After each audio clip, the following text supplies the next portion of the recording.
খাগড়াছড়ি পার্বত্য জেলা শহরে সাপ্তাহিক হাট, বৃহস্পতিবারে সাপ্তাহিক হাটের দিন দুর্গম পাহাড়ি জনপদ থেকে সংগ্রামী নারীরা, মা বোনেরা আসেন, নানান মালামাল কেনাবেচা করেন।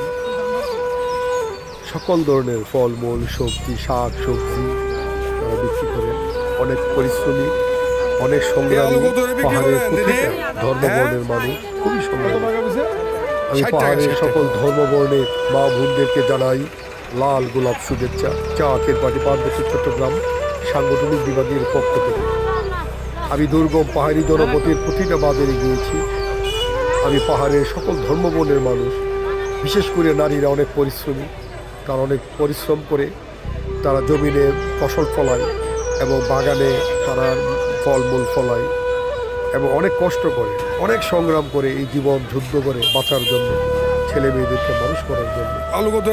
খাগড়াছড়ি জেলা শহরে আজকে বৃহস্পতিবার সাপ্তাহিক হাট আপনাদের জমিনে মহিলারা নানা মালামাল নিয়ে বসছে, দোকান নিয়ে বসেছে, কেনাকাটা করছেন। অনেক পরিশ্রমী তারা। অনেক দুর্গম পথে আমি গিয়েছি। আমি রাঙ্গামাটি, খাগড়াছড়ি, বান্দরবন দুর্গম পথে অনেক বাজারে গিয়েছি।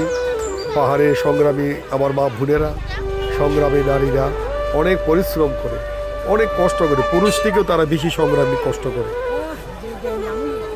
প্রতিটা বাংলাদেশের প্রতিটা মা বোন, আপনারা তাদের কাছে শিক্ষা নেওয়া উচিত। পাহাড়ের যে নারীরা কীভাবে তারা ব্যবসা বাণিজ্য, পাহাড়ে জমিনে ফসল ফলায়, বাগানে ফলমূল ফলায়, তাদের কাছে শিখবেন আপনারা। তারা একটা আদর্শ, একটা মডেল বাংলাদেশে। এই যে ফুটপাতে বসে আছে, হ্যাঁ, নতুন আলু, সিম, করলা, টমেটো, লাউ।